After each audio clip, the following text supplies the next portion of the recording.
दियरा खेती एक बहुत पुरानी प्रथा है जो मुख्यतः हम कह सकते हैं कि ये नदी के किनारे पर की जाती है। नदियों के किनारे जो खेती की जाती है उसी को हम दियरा खेती कहते हैं। कई कई कई जगह पर इसको, जैसे किसान भाई, दियरा खेती को बेसिन खेती भी कहते हैं। दियरा खेती अ, भारतवर्ष में वैसे तो हम कह सकते हैं कि नदियों का जाल बिछा हुआ है। कई सारी नदियां हैं जो पेरिनियल है, जो बरसों भर बरसों उसमें पानी रहता है, और कुछ नदियां ऐसी हैं जो बरसात में ही उसमें पानी होता है। तो दियरा खेती में ज़्यादातर जो हम खेती करते हैं, वो नदी के किनारे जो मिट्टी, नदियों के द्वारा जो मिट्टी लाई जाती है या मिट्टी जिसको छोड़ देती है, उसी मिट्टी के ऊपर बरसात के बाद से लेकर के अगले बरसात, आने वाले बरसात तक जो खेती करते हैं, उसी खेती को हम दियरा खेती कहते हैं। दियारा खेती में मोस्टली जो हम कुकर बीट्स या जिसको हम बेल वाली सब्जियां कहते हैं, उसका उत्पादन किया जाता है। बेल वाली सब्जियों में वर्तमान में जैसे दक्षिण एशिया के कई देश हैं जहाँ पे आजकल बड़े पैमाने पर जो है ये दियरा खेती या नदी के किनारे की खेती की जाती है। इसको कह सकते हैं, मोस्टली इसको नदी के किनारे वाली खेती को ही दियरा खेती कहेंगे। कई बार नाले के किनारे या बड़े बड़े जो शहरों से निकलने वाले नाले हैं उसके किनारे जो खेती करते हैं उसको हम दियरा खेती नहीं कहेंगे। दियरा खेती है कि नदियों के द्वारा हर वर्ष जो नई मिट्टी लाई जाती है, नया रेत लाया जाता है, उसी रेत के ऊपर हम खेती करते हैं। वर्तमान में जैसे दक्षिण एशिया में कई सारे शहर ऐसे, कई सारे देश ऐसे हैं जहाँ पर नदियाँ हैं, वहाँ पर भी आजकल इस टेक्निक को से खेती की जाती है। और ये मुख्यतः बिहार, वेस्ट बंगाल में सबसे पहले इसकी खेती शुरू की गई थी, और आजकल ये कह सकते हैं कि अब लोगों के लिए लाइफलाइन है। मोस्टली जो बेल वाली सब्जियां या कुकरविट सब्जियां हैं, जैसे तरबूज है, खरबूजा है, कद्दू है, खीरा, लौकी, परवल, घिया, डानी, करेला, खीरा इत्यादि सभी तरह की जो बेल वाली सब्जियां हैं उसकी खेती मोस्टली हम दियरा में करते हैं। इसके अलावा जहाँ पर रेत के अलावा थोड़ी मिट्टी भी आ जाती है कई जगह पे, वहाँ पर टमाटर, बैंगन, शिमला मिर्च, हरी मिर्च आदि की भी खेती की जाती है। दियरा खेती या बेसिन खेती में जो किसान हैं ये मोस्टली भूमिहीन किसान हैं, और कह सकते हैं कि ये किसान छोटे हैं, इनके पास जोत कम है, या सीमांत किसान हैं, और इनके लिए ये रोजगार का अवसर पैदा करता है। गर्मियों में वैसे भी सब्जियों की डिमांड बहुत ज़्यादा होती है, और बहुत तरह की बेल वाली सब्जियां जिसका उत्पादन एक बार लगाने के बाद उसकी करीब करीब 10 से 15 तुड़ाई नॉर्मल होती है। तो किसानों के लिए यह बहुत ही बड़ा रोजगार का साधन है। दियरा खेती भारत के उन हिस्सों में की जाती है में की जाती है जहां पर नदियां हैं, नदियों के किनारे वाला क्षेत्र है। वहां पर बड़े पैमाने पर कद्दू, लौकी, खरबूजा, तरबूजा जो बेल वाली सब्जियां उगाई जाती है, उनमें उत्तर प्रदेश है, बिहार है, हरियाणा में कुछ क्षेत्र हैं जो गंगा के किनारे या यमुना के किनारे, गोमती, सरयू नदी के किनारे, कुछ सहायक नदियां हैं उसके किनारे इसकी खेती की जाती है। राजस्थान में भी दियारा खेती, जो टोंक जिला है, वो नदी का स्तर जो है बरसात में वहाँ पर भी बनास में की जाती है। मध्य प्रदेश में जो नर्मदा नदी है, जो बहुत ही पवित्र नदी मानी जाती है, उस नदी या ताप्ती नदी या तवा नदी के किनारे किसान आजकल दियरा के कल्टीवेशन या दियरा की खेती कर रहे हैं। गुजरात के साबरमती, पनम नदी है, और बरतक में भी दियरा की खेती की जाती है। उसी तरह से आंध्र प्रदेश के तुंगभद्रा नदी, कृष्णा, हुंद्री, पेन्नार नदी के किनारे भी इसकी खेती होती है। अब हम बात करेंगे कि दियारा खेती के फायदे क्या हैं। दियारा खेती करने का सबसे बड़ा फायदा यह है कि इसमें लागत बहुत कम लगती है, और हम एक सीमांत किसान या एक छोटे जोत वाला किसान या जो भूमिहीन किसान है, उसके पास अथाह जमीन होती है कि वो उस पे अपनी क्षमता के अनुसार खेती कर सके। दियारा खेती से कम समय पर अधिक उपज प्राप्त की जा सकती है। दियारा खेती में जो सिंचाई करना बहुत जरूरी नहीं होता है कई बार, लेकिन अगर सिंचाई करना भी है तो बहुत आसानी होती है।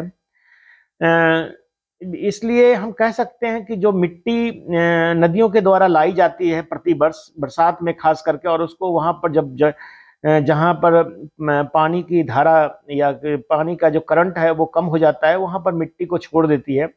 तो उस मिट्टी में आवश्यक पोषक तत्व इतनी अधिक मात्रा में होते हैं कि बहुत ज्यादा उर्वरक वगैरह देने के लिए जरूरत नहीं पड़ती है। दियारा कई सारे ऐसे क्षेत्र हैं जहां पर दियारा खेती जो होती है, जैसे हिमाचल प्रदेश का जो स्वां नदी है उसके किनारे जो दियारा खेती होती है, या रिवर बेड कल्टीवेशन जिसको कहते हैं, मतलब ऐसे क्षेत्रों में जो जब खेती होती है तो वहाँ पोषक तत्व बहुत ज्यादा खाद उर्वरक की आवश्यकता नहीं होती है। इन मिट्टियों में इतनी ज्यादा उर्वरक होती है कि फसल को के लिए एक सीजन के लिए भरपूर होता है। और कई इसमें चूंकि कीट और बीमारियां इसमें बहुत कम लगती है और बड़ी आसानी से इसको नियंत्रित किया जा सकता है। जैसे जीवाणु है, मान लिया वायरस है, बैक्टीरिया है, फंगस है, इस तरह के जीवाणु के अवशेष भी इसमें नहीं रहते हैं क्योंकि नदियों के द्वारा बहा लिए जाते हैं। तो इसलिए कह सकते हैं कि यहाँ पर कीट और बीमारी जो है वो थोड़ी नॉर्मल खेत की तुलना में कम आती है। दियारा खेती के लिए सबसे पहले अगर हम बात करें तो हमें पहले नदी के किनारे बीजों को रोपने के लिए गड्ढे बनाए जाते हैं, और खास करके ये जो गड्ढों में या नालियां बनाने का जो लोग शुरुआत करते हैं वो अक्टूबर नवंबर के दौरान जब मानसून खत्म होने लगता है। मानसून जैसे जैसे खत्म होता है मिट्टी जो है पानी का जल स्तर नीचे जाला चला जाता है, और उस बीच में किसान जो है जो अपने इसकी दियारा कल्टीवेशन की तैयारी शुरू कर देते हैं, और इसमें सबसे पहला काम होता है कि गड्ढे या नालियां बनाना। तो किसान नॉर्मल जो है वो अक्टूबर नवंबर के महीने में ये जो है नालियां बना लेते हैं। नदियों के किनारे पर गड्ढे बनाते हैं, चैनल बनाने की प्रक्रिया शुरू हो जाती है, और नदी के जल स्तर के अनुसार चैनल जैसे 50 से 60 सेंटीमीटर चौड़ा या 90 से में 1 मीटर तक गहरा बनाया जाता है इसमें। और इसको हम कई बार लोग बोलते हैं कि हमने खाई बनाया है, खाई बना करके भी इसकी कल्टीवेशन होती है। खाई बनाने का मतलब है कि आजकल पहले तो लोग जो खाई या गड्ढे बनाते थे वो तो हाथों से काम होता था, फावड़े वगैरह से किसान, इसमें बहुत कॉस्ट ऑफ कल्टीवेशन शुरुआत में लग जाता था, लेबर की बहुत ज्यादा डिमांड होती थी। आजकल लोग जो है वो जेसीबी का प्रयोग करते हैं, जेसीबी से एक दिन में काफी मात्रा में नालियां निकल जाती है। तो नॉर्मली जो है किसान वो जेसीबी का प्रयोग ही करता है, और आसानी से ये इतने बड़े क्षेत्र में, जो चूंकि बहुत बड़ा क्षेत्र होता है दियारा का क्षेत्र, किसान अपना जैसे मिट्टी नीचे बारिश का पानी घटने लगता है तो किसान इसमें बहुत ज़्यादा शुरुआत की जैसे तैयारी करने की कोशिश करते हैं कि जितना जल्दी हो गड्ढे को हम बना लें। और उसके बाद एक बात और कहूँगा मैं इसमें कि दियारा कल्टीवेशन में एक फायदा और भी है कि इसमें खरपतवार नियंत्रण की आवश्यकता नहीं होती है। बहुत कम खरपतवार इसमें निकलते हैं, और किसानों को खरपतवार निकालने के लिए या निराई गुड़ाई करने के लिए भी लेबर की जो बचत होती है। जो जब गड्ढे या नालियां बना लेते हैं तो उसके बाद गड्ढों में सली गली जो है गोबर की खाद, अरंडी की खाद, मूंगफली की खली, सड़े हुए पत्तों के मिश्रण और या मुर्गी के खाद वगैरह डाल करके गड्ढों को, या कुछ केमिकल फर्टिलाइजर भी डालते हैं, उसको डाल करके और गड्ढे को भर दिया जाता है। दियारा खेती में बीज की बुआई का समय जो है मोस्टली नवंबर की शुरुआत से लेकर दिसंबर माह तक रहता है। इस समय टेम्परेचर ठीक रहता है तो जर्मिनेशन बहुत जल्दी आ जाता है। तो कोशिश किसान की रहती है कि नवंबर में या अक्टूबर के लास्ट में और नवंबर के शुरुआत में ही इसके बीज की बिजाई कर दी जाए, ताकि अंकुरण बहुत टेम्परेचर डाउन होने से पहले या टेम्परेचर तापमान कम होने से पहले ही जो पौधे हैं जो वो निकल आए उस, या कई बार जैसे जहाँ घिया, डालनी, करेला, खीरा लगाते हैं कि उस समय तो सीधी इसकी बिजाई होती है, लेकिन जहाँ पे टमाटर, बैंगन, शिमला मिर्च वगैरह लगाते हैं तो इसकी पौध पहले तैयार करके रखते हैं और उसके बाद इसकी रोपाई कर देते हैं। कुछ जगह पे जो पछेती किस्म लगाते हैं तो जनवरी के पहले सप्ताह तक भी लोग इसकी बुआई करते रहते हैं। तो यानी कि नवंबर से लेकर जनवरी के माह तक भी इसमें दियारा क्षेत्र में बिजाई चलती रहती है। दियारा खेती में आप कह सकते हैं जैसे खीरा अगर आप किसी किसान को लगाना है तो प्रति हेक्टेयर करीब 2 से 3 किलो, करेला या लौकी लगाना है तो 4 से 5 किलो, तुरई लगाना है तो 3 किलो, तुरई का मतलब राम तोरी, 3 किलो बीज की आवश्यकता होती है। और बीज को 3-4 सेंटीमीटर की गहराई पर बोते हैं किसान। 2 बीज एक साथ, 2 या 3 बीज लगाते हैं ताकि एक जगह से 2 से 3 पौधे निकल सकें और उनका फैलाव चारों तरफ हो सके। तापमान कम होने पर बीजों को अंकुरित करने की आवश्यकता नहीं होती, अन्यथा कई बार किसान जो है अगर लेट होते हैं या दिसंबर जनवरी में टेम्परेचर डाउन हो जाता है तो 24 घंटे इसको भिगो के रखते हैं और बीज जब अंकुरित होने लगता है तब इसकी रोपाई करते हैं। किसान दियारा खेती में सिंचाई की आवश्यकता बहुत ही कम होती है। यही तो दियारा खेती का सबसे बड़ी विशेषता है कि किसानों को सिंचाई कम करना पड़ता है या सिंचाई के लिए बहुत कम इंतजाम करना पड़ता है। यदि आवश्यकता हुई तो इसे स्प्रिंकलर या ड्रिप सिंचाई, लोग आजकल ड्रिप सिंचाई भी लोग दियारा में लगाते हैं। और जो पौधे हैं, खास करके जब हम कहते हैं कि बेल वाली सब्जियां जो है, बेल वाले पौधे हैं, उसको टेम्परेचर बहुत ज़्यादा डाउन होने पर वो मर जाते हैं, तो उस कंडीशन में लोग लो टनल भी आजकल दियारा क्षेत्र में लगाते हैं। प्लास्टिक के बने लो टनल, जो सीट आती है 25 mm की, उसको किसान लगाते हैं। किसान नॉर्मली जो दियारा क्षेत्र में है, किसान जो खेती करते हैं उसमें मचान नहीं बनाते हैं या तन नहीं डालते हैं। किसान मोस्टली उस समय जो है खेत में जितने भी बेल वाली सब्जियां लगाते हैं उसको जमीन पे ही फैलने देते हैं और इसके लिए कोई तन की आवश्यकता नहीं होती है। इसके अलावा इसमें सरारा, जो सरकंडा होता है या सैक्रम जिसको कहते हैं, उसकी जो है पौधे का, उसके जो झाड़ियां काट करके रखते हैं या उसकी खेती होती है, लोग करते भी हैं। और उसी को जमीन का रेत के कांटेक्ट में ना आए, क्योंकि रेत बहुत जल्दी गर्म हो जाता है, तो उससे बचाने के लिए जो नालियां हैं उसके किनारे किनारे इसको बिछा देते हैं। और या कई जगह पर गन्ने का पत्ता होता है तो उसको बिछा देते हैं। किसानों को यदि इन फसलों में किसी प्रकार का रोग लगता है तो मोस्टली जो है वो किसान सही जानकारी अगर किसानों को है तो या अपने नज़दीक के जो बीज में विक्रय केंद्र है उनसे जाकर के किसान, मोस्टली मैंने देखा है कि किसान बताते हैं कि यहाँ पर जो है रेड पंपकिन बिटल शुरुआत में बहुत ज़्यादा नुकसान करता है, तो उससे बचने के लिए किसान मामूली सी जो कीटनाशक होता है जिससे कंट्रोल हो जाता है, उसकी वो दवाई जैसे मैलाथियोन या मेटासिस्टॉक के अलावा रोगर या सेविन वगैरह कह सकते हैं, उसका प्रयोग करते हैं।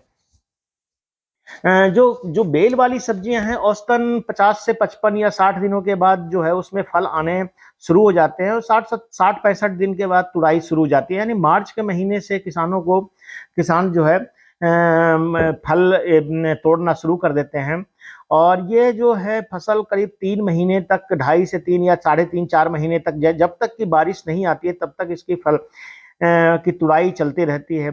किसानों के लिए मैं एक भी बोलूं कि आजकल दियारा क्षेत्र में पहले तो मोस्टली परवल की खेती होती थी, अब जो है किसान कई तरह की सब्जियों की खेती, खास करके तरबूजा खरबूजा का उत्पादन बहुत ज़्यादा करता है।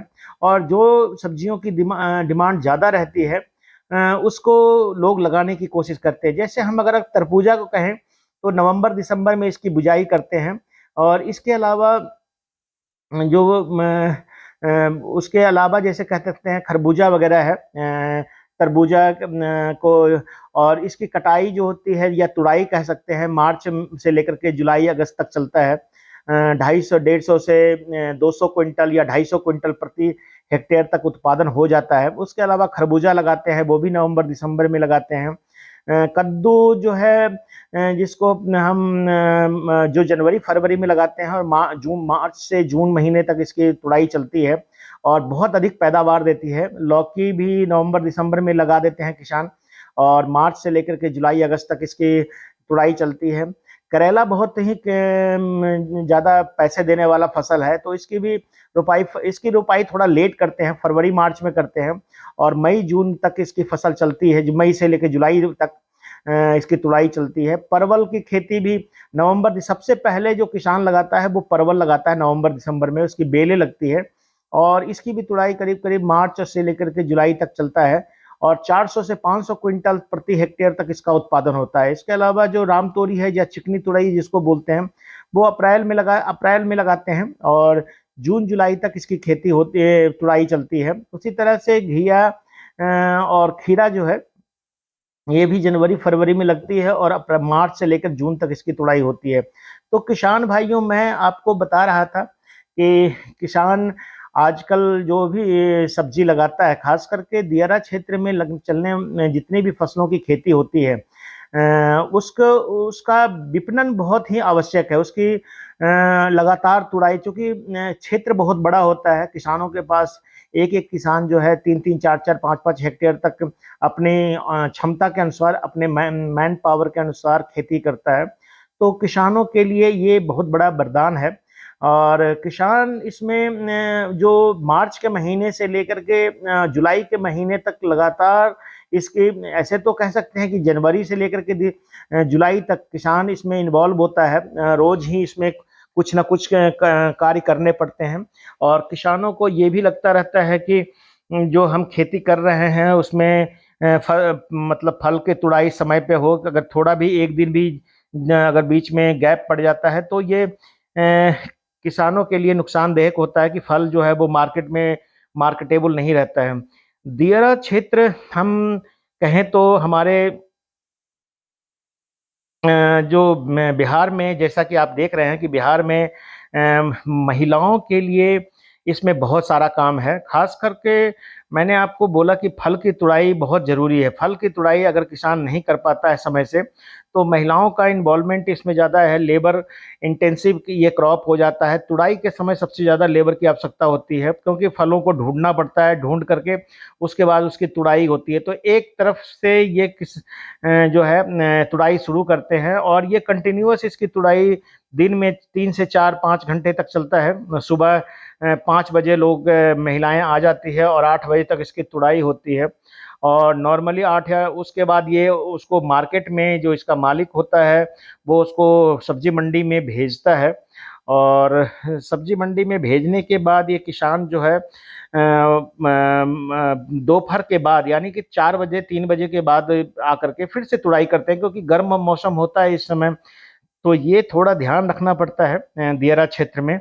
दियारा क्षेत्र का कल्टीवेशन अपने आप में, चूंकि मोनोक्रॉपिंग है, पूरे साल में एक ही फसल इसमें ली जा सकती है, और जुलाई के बाद ये जो क्षेत्र जहाँ पे मैं खड़ा हूँ, ये पूरा क्षेत्र जो है वो पानी से भर जाता है। तो किसानों के लिए एक ही फसल का ऑप्शन रहता है। और आजकल माना भी जाता है कि भारतवर्ष में सबसे ज़्यादा पैसे देने वाला, खास करके चूंकि इसमें स्टैगर्ड हार्वेस्टिंग होता है, बार बार इसमें तुड़ाई होती है, तो हम कह सकते हैं कि बेल वाली सब्जियों से बढ़िया कोई भी सब्जी नहीं है दियारा क्षेत्र में उत्पादन के लिए, क्योंकि इसकी बराबर लगातार तुड़ाई चलती है।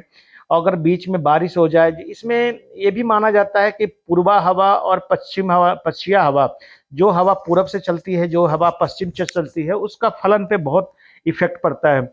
जब पूर्वा हवा चलती है तो बताया जाता है कि फीमेल फ्लावर बहुत ज़्यादा बनते हैं, पौधों फल का ग्रोथ बहुत तेज़ी से होता है, ऐसा लोगों का कहना है। और जब तो इसलिए इस समय लोग समझते हैं कि जो इसकी जो फलन की टेंडेंसी है, जो फलन की जो तक इसमें बेल वाली इसका मौसम का या हवा, वहाँ की आबो हवा का बड़ा ही ज़्यादा फर्क पड़ता है। दियारा कल्टीवेशन में हम ये भी कह सकते हैं, यहाँ पे चूंकि कॉस्ट ऑफ कल्टीवेशन बहुत कम आता है, तो लोगों को इसका फायदा भी बहुत ज़्यादा मिलता है। ये ध्यान रखना चाहिए कि दियारा कल्टीवेशन में हमें कहीं बेल वाली सब्जियों पे तर नहीं डालना पड़ता है। बीज का जो भी खर्च होता है वो बीज के समय और उसके बाद जो बीज के बाद जो तुड़ाई है सबसे महंगी होती है यहाँ पे, क्योंकि एक किसान कम से कम जो अगर 8 घंटे काम करता है या लेडीज है कुछ भी, तो उसको 400 से 500 रुपये लेती है। तो मैं मान सकता हूँ कि देयरा कल्टीवेशन में सबसे ज़्यादा जो खर्च आता है वो है लेबर के ऊपर। और लेबर के खर्च के साथ साथ आप देख रहे हैं कि यहाँ पर कई तरह की सब्जियों की खेती हो रही है और कुछ जगह लोगों ने मिक्स करके भी लगाया हुआ होता है, जैसे खीरा और राम तोरी लगा एक साथ मिला करके लगाते हैं। ये आपको बलुई मिट्टी है, जो आप मिट्टी देख रहे हैं ये बालू वाला है, ये गंगा के किनारे का बालू है। और जहाँ पे हम टहल रहे हैं ये गंगा के किनारे का क्षेत्र है। ये इसमें जो जुलाई के बाद यहाँ पर पानी आ जाता है। बहुत सारे लोग, जैसा कि मैंने आपको बोला कि बैंगन, टमाटर, शिमला मिर्च और हरी मिर्च की भी खेती यहाँ पे करते हैं और इसकी पौध लगाते हैं। नवंबर दिसंबर के महीने में पौध तैयार कर लेते हैं, उसके बाद इसको लगा देते हैं।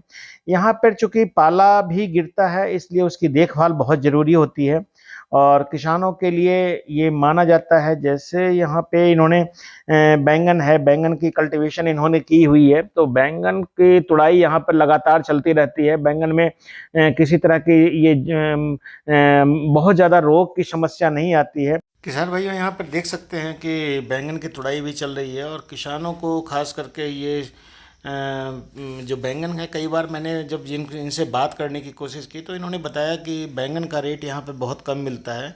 तो कई बार तो ऐसा भी होता है कि लेबर कॉस्ट भी नहीं निकल पाता है। तो आजकल ट्रांसपोर्टेशन की सुविधा हो गई है तो अब थोड़ा उन लोगों को सुविधा होता है। अदरवाइज़ जो सब्जियां जो यहाँ, चूँकि हार्वेस्टिंग बहुत ज़रूरी है, आप पौधे को के ऊपर इसको छोड़ नहीं सकते हैं। आप जितनी ज़्यादा तुड़ाई करेंगे उतना ज़्यादा फलन होता है। तो ये ध्यान रखना पड़ता है किसानों को कि इसकी तुड़ाई जो है वो समय से हो जाए और समय से होनी भी चाहिए। और समय से अगर तुड़ाई नहीं होगी तो बहुत ज़्यादा नुकसान किसानों को होगा, फलन भी कम पड़ जाता है। तो जब इनसे बात किया तो मैंने देखा कि कहते हैं कि चाहे हमें फल तोड़ के फेंकना ही क्यों ना पड़ जाए लेकिन हम तोड़ते ज़रूर हैं। पौधे पे जैसे ही फल तैयार हो जाता है। और दियारा क्षेत्र में का एक जो महत्वपूर्ण विशेषता जिसको हम बोल सकते हैं वो है कि यहाँ पे जितनी भी एरिया में ये खेती करते हैं, जैसे मान लिया बैंगन लगाया हुआ है इन्होंने, तो यहाँ पे इसको ये फसल नॉर्मली इसको सिंचाई की आवश्यकता बहुत कम होती है, फलन बहुत ज़्यादा होता है और मार्केट में मंडी में रेट नहीं मिलता है तो इनको तुड़ाई का खर्च भी उठाना पड़ता है। कुछ एक महीने ऐसा हो जाता है जिस समय मार्केट में ये गलट हो जाता है बहुत ज़्यादा, क्योंकि बहुत बड़े दियारा का बहुत बड़ा क्षेत्र है गंगा के किनारे। और मैं आपको ले चलूँगा कि गंगा के किनारे अभी आप चलेंगे तो आप देखेंगे कि कितनी ही दूरी है, करीब 1.5 से 2 किलोमीटर का जो चौड़ाई है गंगा का बेसिन है, उसमें दियारा इसकी कल्टीवेशन होती है। तो किसान भाइयों चलते हैं यहाँ से और देखते हैं कि किसान जो है वो कैसे इसकी कल्टीवेशन करते हैं। किसानों को थोड़ा सा ध्यान ये रखना पड़ता है, इसमें गवर्नमेंट की भी अगर थोड़ी बहुत इसका हेल्प मिल जाए, एक तरह से कर सकते हैं तो किसान बहुत ज़्यादा हिम्मत कर सकता है। क्योंकि सब्जियां पेरिशेबल होती है, इसको बहुत ज़्यादा दिन तक आदमी 1-2 दिन तक भी इससे ज़्यादा नहीं रख सकता है।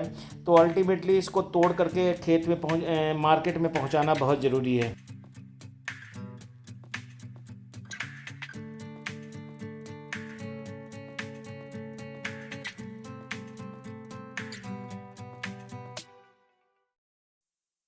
देखिए अब हम गंगा के किनारे आ गए हैं जहाँ पे ये जैसे हम दियारा कल्टीवेशन की बात हम करते हैं तो वो ये पूरी व्यवस्था है जिसके बारे में आपको समझाने का मैं कोशिश करूँगा। ये गंगा नदी है और आज हम पटना में हैं और गंगा नदी के किनारे का स्थिति ये है कि जब हम उधर जा कर के कर लीजिएगा कि जब हम इसकी बात करते हैं तो ये गंगा है, काफ़ी चौड़ा है। इधर में गंगा हो गया, पटना हो गया जैसा कि आप देख रहे हैं, और इधर जो हो गया वो सोनपुर हो गया या हाजीपुर कह लीजिए, उधर का एरिया है। हाजीपुर भी इधर ही है, सोनपुर इधर है, गंगा के उस पार की बात है।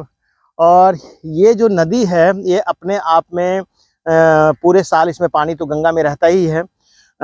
जब बारिश होती है खास करके जून जुलाई के महीने में तो ये पूरा नदी जो है ये वहाँ तक टच करता है, ये पूरा भर जाता है पानी से। और इसी के द्वारा आप देख रहे हैं कि इसकी कटाई होती है। इसी के ऊपर ये जहाँ मैं खेती की बात कर रहा हूँ, तो इसके किनारे किनारे वाले जो खेत है, इसी पे गंगा का पानी आ जाता है। और वही पानी जो है धीरे धीरे जब उतरता है तो लोग इसको कल्टीवेशन करते हैं। और यहाँ पर नॉर्मली घिया डानी तो है ही, करेला है, खीरा है, और उसके साथ रामतोरी है, और बैंगन, टमाटर, शिमला मिर्च, हरी मिर्च, सबकी खेती यहाँ पर होती है। और साथ में परवल की खेती होती है। तो आज अभी जो हम खड़े हैं वो घिया का खेत है और गंगा के किनारे है। इस एरिया में पानी लगाने की आवश्यकता नहीं होती है, ये पानी तो कुछ ज़्यादा ही नीचे चला गया है। लेकिन बहुत सारे जगह अगर आप जाएंगे, खेती होती है वो नॉर्मली जितने भी तरह की खेती है यहाँ पे व्यवस्था है वो ठेके पे होती है।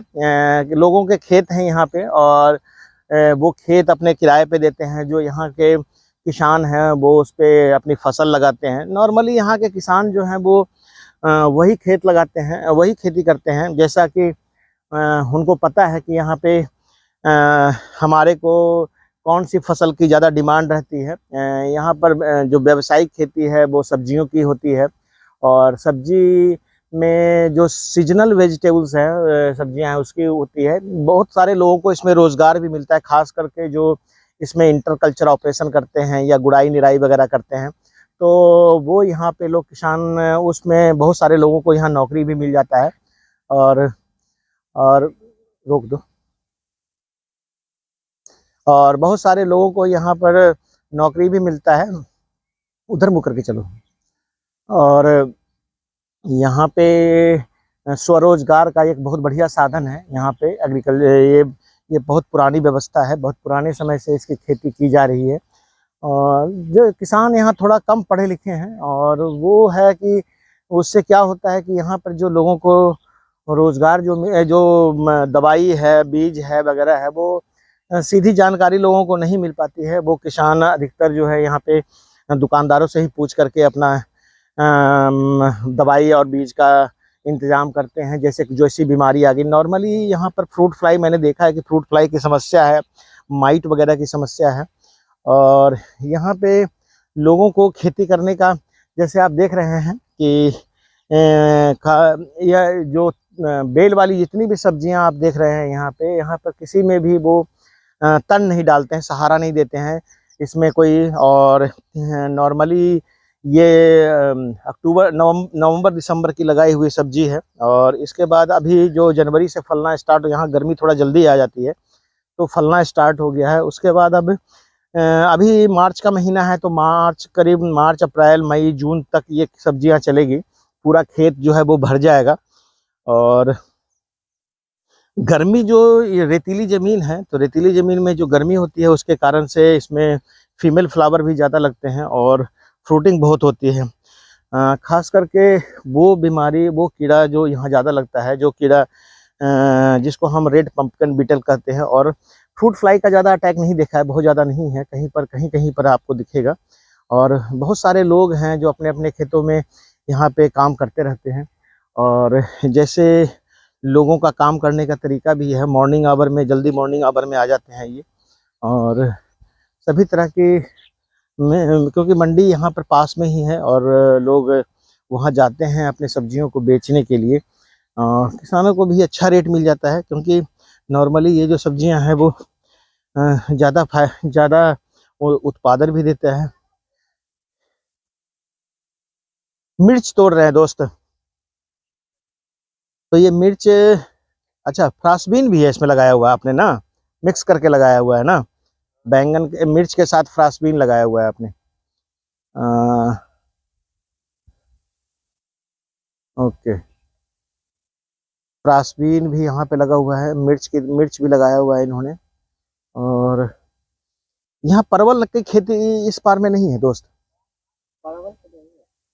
परवल नहीं लगाते हैं लोग, उतना सा बस। और नहीं तो उसके उस पार लगता है सारा परवल ही है। अच्छा अच्छा, उस पर ज्यादातर, उस पार की भी सब्जी इस पार आती है। अच्छा अच्छा, ये खेत आपका है कि आप तोड़ने के लिए आए हैं? नहीं, मेरा है। आपका है? कितना बीघा है वाला लगाए हुए हैं आप? होगा 10। 10 बीघा। हाँ। तो 10 बीघा ये किराया यहाँ खेत का किराया लगता है, कितना देते हैं भाई 1 बीघा का? 10,000 10,000 12,000। 10-12 हज़ार। लेकिन फसल एक ही होता है। हाँ। जो आप कब लगाए हैं, कौन से महीने में? इसमें नवंबर के दिसंबर में? नवंबर में लगता है। नवंबर में लगा देते हैं सब कुछ। और कोहरा में का फर्क नहीं पड़ता है आपको? ये इसमें कोहरा वगैरह का नहीं फर्क पड़ता है? दवाई जैसे तो चलता है ना। दवाई चलता है। दवाई कहाँ से लेते हैं आप लोग? दवाई आता है दीघा से। वहां से लाने जाते हैं, पूछ के लाते हैं हाँ? कि कौन सी बीमारी लग गया उसका दवाई चाहिए? नहीं, सब पता करके ले जाते हैं। कहाँ से किससे पता करते हैं? पेड़ में देख के अपने से। कैसे पता करते हैं? जैसे मान ली अभी कौन बीमारी लगी है इसमें? जैसे भैया सब खेती करते हैं ना, हाँ ऐसे पत्ता ही सब देख लेते हैं कौन कीड़ा कौची लगल है ना, हाँ। वो इसी की दवाई लेते हैं। अच्छा अच्छा। मतलब दवाई जो पूछते हैं वो दुकानदार से ही पूछते हैं? नहीं, हाँ, पहले दुकानदार से पूछते थे। हाँ। अब दुकानदार से मालूम हो गया तो अपने से जाके लेके आ तो जाते। ये वाला दवाई दो। हाँ। अच्छा अच्छा। ऐसा थोड़ी है, शुरू में थोड़ी जानकारी रहेगा कि कोच लगल है। नहीं तो आप तो खेती तो बहुत साल से कर रहे होंगे ना? हाँ। पहले जब ये रोड नहीं था तब भी करते होंगे खेत? हाँ। खेती तो तब भी होता होगा। बहुत दूर तक था, उधर तक। ये पानी हर बार कटाई अलग अलग अनुसार होता है ना? हाँ। इस बार यहाँ तक कट गया है, अदरवाइज कई बार ये खेत लंबा भी हो जाता होगा। नहीं लंबा होगा, इधर में तो हफ्ते चलेगा। इधर में भले पड़ती हो जाएगा। अच्छा, उधर पड़ती हो जाएगा तो हाँ। इधर को ज्यादा नहीं अथी होता है। नहीं, सब इधर में डहते चल जाता है। Okay okay okay okay. कटा गया है ना, इसी के कारण। तो यहाँ तो पानी बहुत हो जाता होगा ना? हाँ, दबाव हो जाता है। दुआ ना। अच्छा अच्छा पानी। अच्छा। इन लोगों को रोजगार दिए हुए हैं आप? हाँ? ये लोग काम करने के लिए आए नहीं, हैं? सब अपना है। घर के हैं? हाँ। नहीं, जैसे काम करने वाले भी तो बुलाते होंगे आप लोग तुड़ाई उड़ाई करने के लिए? हाँ, तो बुलाते हैं, हम लोग कम नहीं बुलाते हैं, हम अपने लोग कर लेते हैं। तोड़ लेते हैं? हाँ। ओके। ऐसे अगर बुलाना पड़ता है तो कितना देते हैं दिन का? देता हो 250-300 रुपये। 250-300 तोड़ने के लिए? हाँ, वही 1-2 बजे से तो ये सब अपना परिवार है आपके? मम्मी पापा सब? हाँ, भाई अपना भाई सब। भाई वगैरह? हाँ। अच्छा अच्छा। तब तो दिन भर तुड़ाई चलता है? कई बजे तक तोड़ते हैं? अभी तो हो गया 10 बजे तक, और बाद 2 बजे आएगा। 2 बजे आएगा?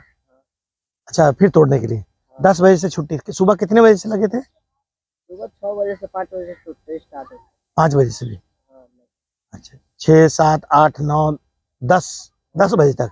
हाँ। और 10 बजे के 11 बजे तक, मतलब 10 बजे तक? 10 बजे तक छूटता है। हाँ, फिर 11 बजे से 11 बजे तक टूटता है? हाँ। मतलब सब अभी जाकर के मंडी छोड़ के आएंगे? हाँ, सब मंडी से बंद हो जाता है अपना। मंडी बंद हो गया, वही दोपहर में टूटेगा। दोपहर में टूटेगा तो टमाटर टूटता है ना, तो टमाटर टूटता है तो वही सुबह बिकता है। वो सुबह जाता है? हाँ। अभी वाला जो जब तोड़े हैं आप वो सब मंडी चला जाएगा? हाँ। कब कितने देर में ले जाएंगे? अब जाएगा आधा घंटा में। आधा घंटा में वहाँ सब जमा करते हैं? हाँ, फिर वहाँ से जमा करके ठेला पर लेके चले जाते हैं? अच्छा अच्छा, बहुत बढ़िया बहुत बढ़िया। तो आजकल सबसे अच्छा रेट किस चीज का मिल रहा है? नेनुआ परवल। नेनुआ का क्या मिल रहा है? नेनुआ अभी 40 रुपये। किसान को? नहीं, किसान को 35 रुपये, खरीद के जो बेचता है 50 रुपये बेचता है। अच्छा, किसान को। अब बैंगन का क्या रेट मिल रहा है? बैगन के रेट में 5। और ये फ्रांसबीन? फ्रांसबीन होगा 30 से 40 रुपये। और मिर्च? मिर्च अभी 100 रुपये। 100 रुपये किलो? तो आप अपना काम भी करते रहिए, बढ़िया, बहुत बढ़िया। तो पढ़ाई लिखाई वगैरह किए हैं आप? हाँ, हल्का किया है। अच्छा अच्छा। तो ये आपका जो है खानदानी धंधा है? हाँ। दियरा के किनारे। तो आप खेत उधर उस साइड नहीं लेते हैं?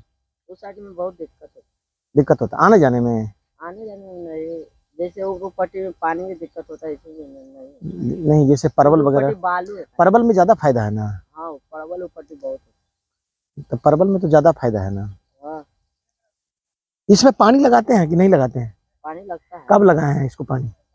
लगा गया, हो गया कम है। तो वही ना, कम पानी लगता है ना? हाँ। है ना, मोटर से लगाते हैं पानी? हाँ, वो मोटर बैठा अच्छा अच्छा, सूखता है ना तब लगता है। तब लगता है। हरा चीज नहीं होगा। जब पता लग जाता है आपको कि सूखने लगा खेत में? हाँ। जितना ये थोड़ा अथी रहेगा वो रहता है। नमी रहता है तब तक ठीक है, जैसे पत्ता लगेगा थोड़ा मरोड़ने लगा तो पानी लगा देंगे। अभी सब पानी पड़वे करेगा, धूपा कर रहा है ना। हाँ, गर्मी कर रहा है, उसमें पानी देवे पड़ेगा। पानी लगाने में दिक्कत नहीं होता है? जैसे खेत बराबर तो नहीं है? नहीं दिक्कत है, बनाए देना है, पाइप लगा देना है, बस अपने आप गिरते रहेगा। बिजली वाला है कि अथी वाला है? बिजली वाला नहीं, जैसे ये होती है ना। हाँ, डीजल वाला। हाँ, डीजल से। अच्छा, सोलर वाला नहीं लगाए हैं इस साइड। ठीक है, क्या नाम हुआ दोस्त?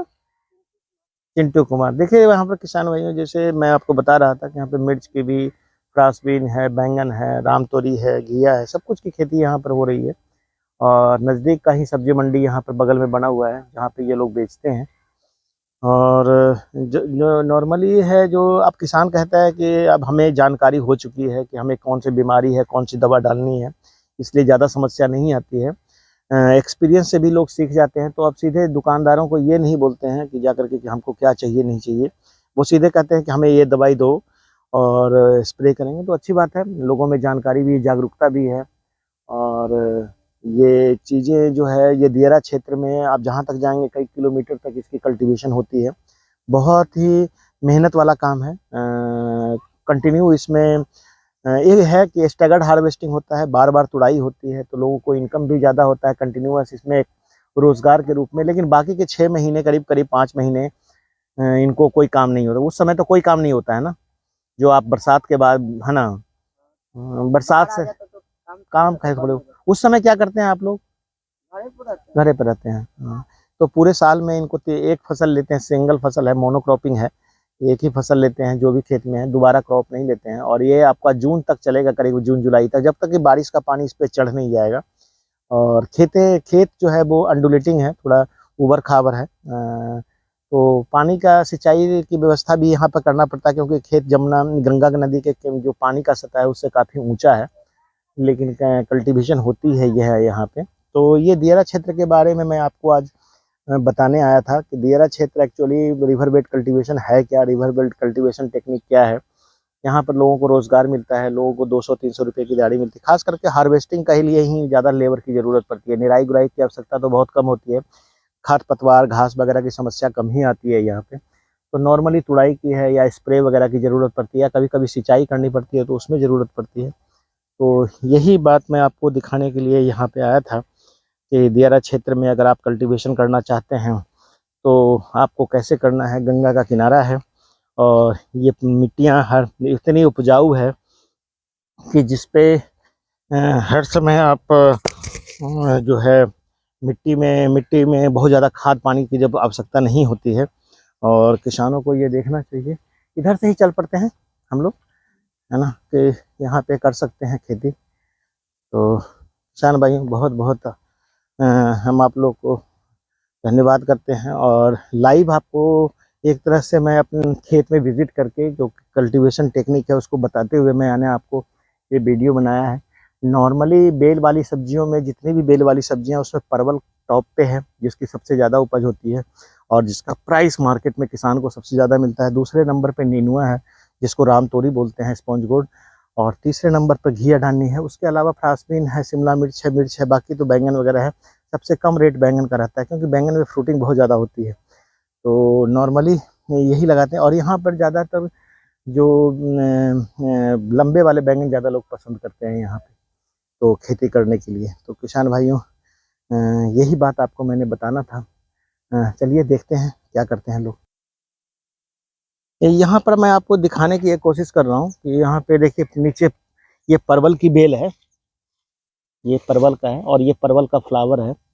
और परवल के ऊपर रामतोरी लगा दिया है इन्होंने। परवल अभी फ्रूटिंग में नहीं आई है, कहीं कहीं आ गई है फ्रूटिंग में। जैसे आप देख रहे हैं कि ये परवल है और यहाँ पे फ्रूटिंग में आ गया है। तो मोस्टली परवल यहाँ पे लगता है और परवल की क्रॉप नीचे रह जाती है, ऊपर से रामतोरी या नेनुआ लगा दिया है इन्होंने, स्पॉन्ज गोल्ड। जब नेनुआ फैल जाएगा, परवल को ज़्यादा पानी की आवश्यकता नहीं होती है और नेनुआ जब ख़त्म हो जाएगा तो परवल स्टार्ट हो जाएगा। करीब करीब 1 महीने के बाद इसमें मेल और फीमेल फ्लावर आप देख रहे हैं कि बहुत ज़्यादा आ गया हुआ है। मोनोक्रॉपिंग में भी ये इंटरक्रॉपिंग एक तरह, या मिक्स क्रॉपिंग कर लीजिए, मिक्स क्रॉपिंग भी करते हैं ये परवल के साथ। जैसे नेनुआ की खेती है या मिर्च के साथ फ्रांसबीन की खेती है, इस तरह से करते हैं ये किसान यहाँ पे।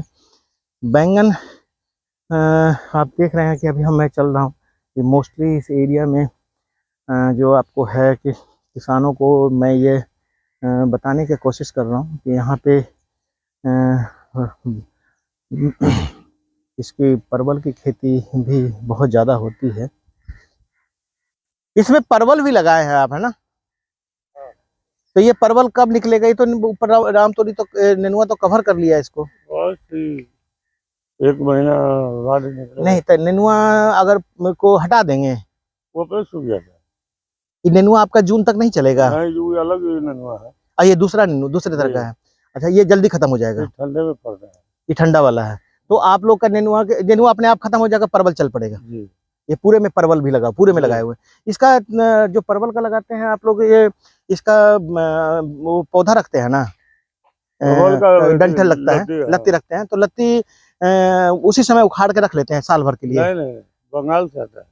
अच्छा, वहां से हर बार नया आता है? हाँ। हर बार नया आता है। नया तो नहीं पड़ेगा। इसमें मेल फीमेल भी होता है ना? मतलब जैसे एक में खाली फूले लगता है, हाँ, और एक में ऐसा है ना, पता है आपको? ना, दोनों मिक्स करके लगाना पड़ता है? नहीं, ऐसा कोई जरूरी नहीं मिक्स करेंगे तो इसमें तो फूल जो फल नहीं बनेगा, जैसे पोलिनेशन नहीं होगा, फ्रूट का सेटिंग नहीं होगा।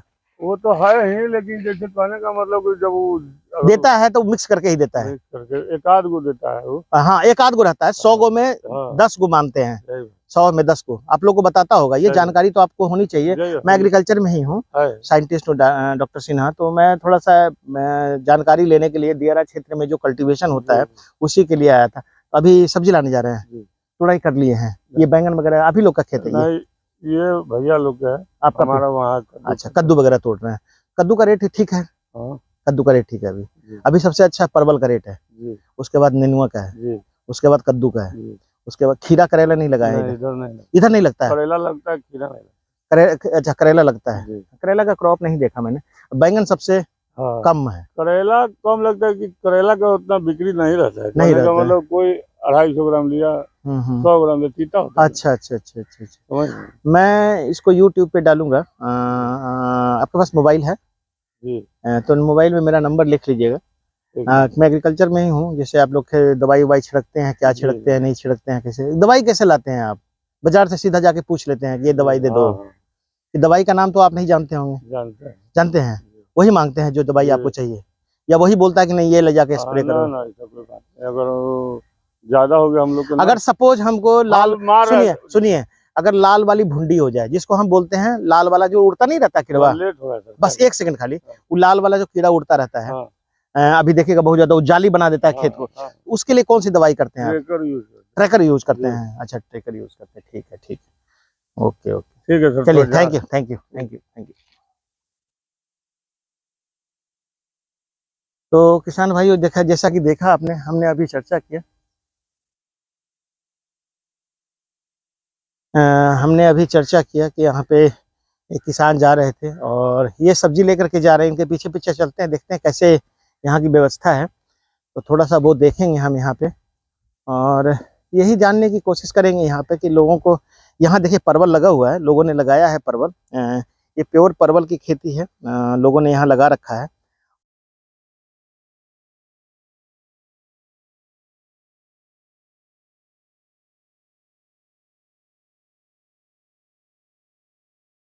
जो है वो परवल का है, और यहाँ अभी फ्लावरिंग है, फ्लावरिंग टाइम में है, इसमें फ्रूटिंग भी आ गई है। इसमें अभी एक्चुअली झाड़ बनने की बात है। झाड़ का मतलब होता है कि पूरा परवल, देखिए यहाँ पे लगा हुआ है परवल, देखिए ये परवल लगा हुआ है, ये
परवल बिहार का सबसे प्रमुख, एक तरह से दियरा क्षेत्र का कह लीजिए कि सबसे प्रमुख फसल है।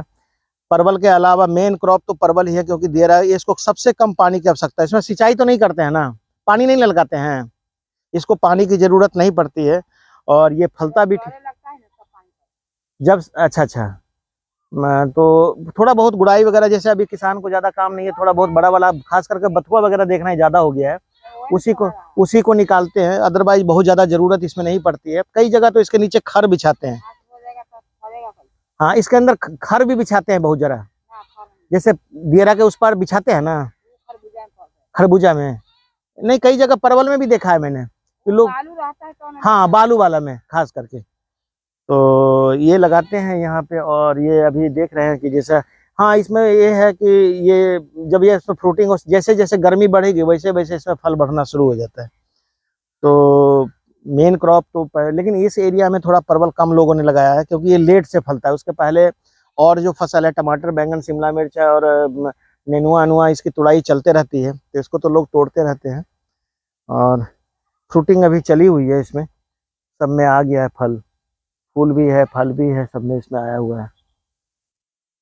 15 दिन के बाद ये काम करीब करीब इसमें तुड़ाई, भरपूर तुड़ाई शुरू हो जाएगी। और 3 महीना अप्रैल मई जून जो है इसमें क्रॉप, जैसा कि जब तक बारिश अब हमारा दियरा क्षेत्र में नहीं लगा, यही है ना अम्मा जी, जब तक बारिश आके पूरा पानी से फैल नहीं जाएगा तब तक इसमें तुड़ाई चलती रहेगी। दियरा क्षेत्र में कैसे कल्टीवेशन होती है, कैसे किसानों का क्या सोच है, किसान इसको कैसे समझते हैं और अपनी फसल को पूरे 3 से 4 महीने तक कैसे बचा करके रखते हैं, और इसकी हार्वेस्टिंग हो करके और नज़दीक के सब्जी मंडी जो यहाँ पर बना हुआ है वहाँ पर लेके जाते हैं।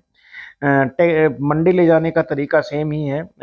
यहाँ पर जैसे हर तरह की सब्जियों के लिए अलग अलग कई टोकरी का इंतजाम करते हैं, कई बोरे का इंतजाम करते हैं, कई बैग्स का, कई प्लास्टिक लिफाफे का, और कई तरह के से इसको एक छोटा जो